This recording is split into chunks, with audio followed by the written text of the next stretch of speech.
everybody, this is Carissa with Inky Fairy Designs, and I'm back with another fun Brutus Monroe project. Let me show you what we're using today. I'm starting with this Slimline stencil called Star Dome. It's one of our brand new stencil lines for the Slimline Stencils. Then I've got a little helper in the background, but I'm pulling out some surface inks by Pink and Main in an array of rainbow colors. Of course, I'll do my main stamping with the detail ink in Raven. Another stamp set I'll be using is Paper Cranes. It's so cute. And then for the sentiment, I'll be using this one from Flutter, which is one of my favorite stamp sets. I'll also be using some blending brushes to do the ink blending. Also a piece of this gorgeous mermaid skin paper, which if you guys haven't tried this yet, you have got to get this. It is gorgeous. I'm just obsessed with anything that color shifts. So I love that mermaid paper. I've got some of the Prism sequins. Of course, I've got my Easy Squeeze crystal clear glue, my tool to help me with my stencils. I have some purple tape for holding my stencil in place, and then also one of our slimline envelopes to create a matching envelope that I'll show you at the end of the video. I also do a little bit of calligraphy on the envelope, but I don't show that in the video. But in case you're wondering, I'm just using a small brush pen for that. And I think that's it. Let's get started on the project.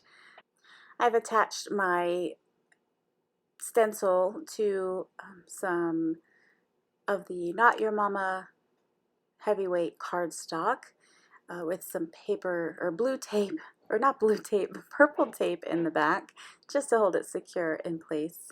And now I'm going to start ink blending. I kept a little bit of the pink in real time so you can see how that works. Ink blending is one of those things that it takes a little bit of time working that ink into the paper through the stencil, but the payoff is so well worth it. I am using one brush for the different colors. So like if it's in the red or pink family, I use one brush. And then if we move into the orange family, I'll use a new brush, and then so on down with the colors. So you can see how I'm just blending that through.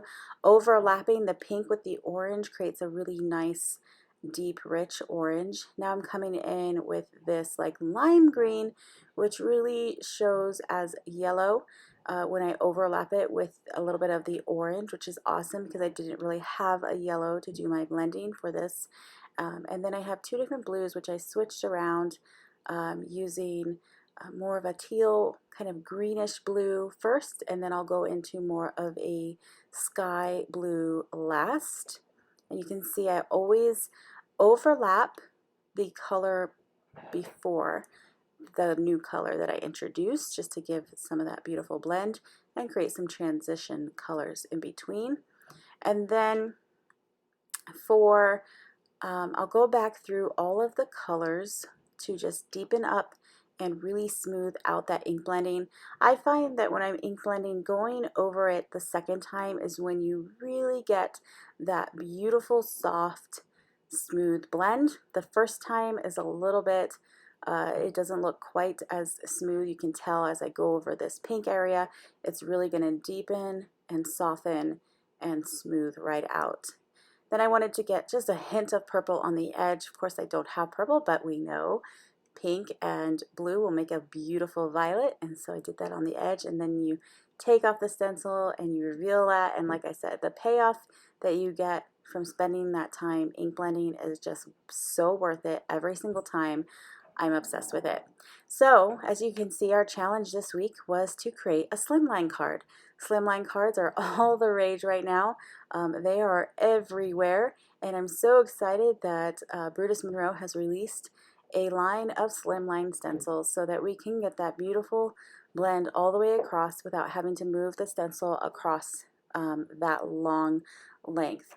And there's a wide variety of designs already with more in the works.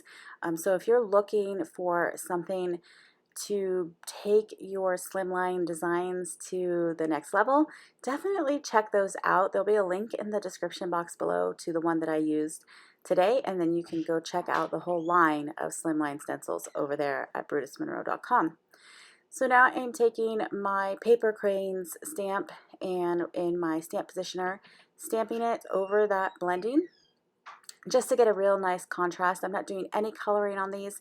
I really love that background with the black contrast on top, and these images are beautiful just stamped on their own like this. I do it twice to get a nice crisp image, and oh, I guess I do it 3 times. Do it 3 times just to make that nice and dark, and of course we want to make sure we don't get any random ink on our project, so I wipe that away. And then I always use a rag when I am closing the window of my stamp positioner just to get a nice even pressure all across that stamp. It's pretty big, and so it just helps to make some nice even pressure. Now I'm going to go ahead and stamp my sentiments and one other paper crane from the stamp set. It's great because it has like that one large image that has all of the paper cranes together, and then there's 4 other images that you can use around or on their own to build your card and build the design. I wasn't sure if I wanted to use 2.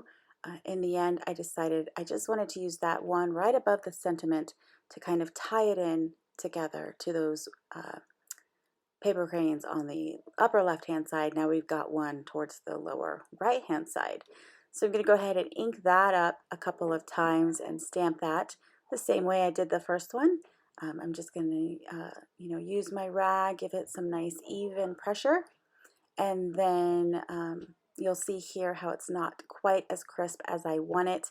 I have recently ordered a re-inker because I think I use my Raven ink so much. It is actually running out of ink. It is my go-to ink. It's perfect for if you want to color with alcohol markers, if you want to watercolor, which I do both things, and then of course just stamping all of my sentiments.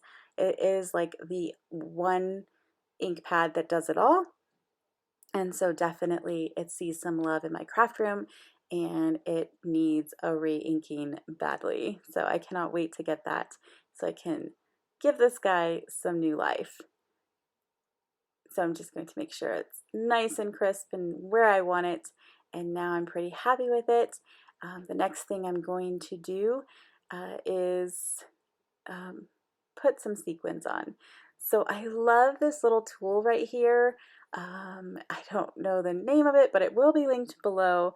It is amazing. So it picks up the stencil, or not the stencil, it picks up the sequins, and then you put the little dot of glue down and it lets it go. It's like magic. It doesn't, you don't have to use your hands. You don't have to get your hands all sticky with the glue or anything like that. It just releases it immediately onto that glue, and then I can use the other side to kind of press it down and make sure it's nice and secure. So I love this tool. Plus it's super cute with all of the black little jewels in it. Who doesn't love pretty things in their craft room, right? I mean, that's what brings us inspiration. So anytime something is pretty and functional, it's a must-have in my book. So I've cut the mermaid paper down just a smidge smaller than my slimline card, which the slimline dimensions when you fold it in half is 8.5 by 3.5. So you cut your paper to 8.5 by 7, and then fold it in half, and you get the dimensions 3.5 by 8.5, I believe. Wait, 8 by 10, 8.5 by 11. Yeah, because you can use a standard piece of paper. Anyway, those are the general dimensions of a slimline card. So I cut that just a smidge smaller than my card base, adhered that on. Now I'm adhering on the panel, and I really love the little peak of that color shift paper peeking around the edge of the rainbow, especially since I didn't really have that purple in my inking. Just a little hint of it at the bottom. It really gives that beautiful purple. So I'll show you real close here. You can see how it shifts from that green to that purple. Oh, just love it so much. So this is the envelope that I created to match and I just love this project and how it turned out. Super cute, super fun, and easy to create. I hope you enjoyed this video. Here are some pictures that you can take a look at, and close-ups of this project. Of course, if you are inspired by it and you create something and share it on social media, tag Brutus Monroe. You can also tag myself at Inky Fairy Designs. We'd love to see what you are making and how you create your own ending. Until next time, guys, bye.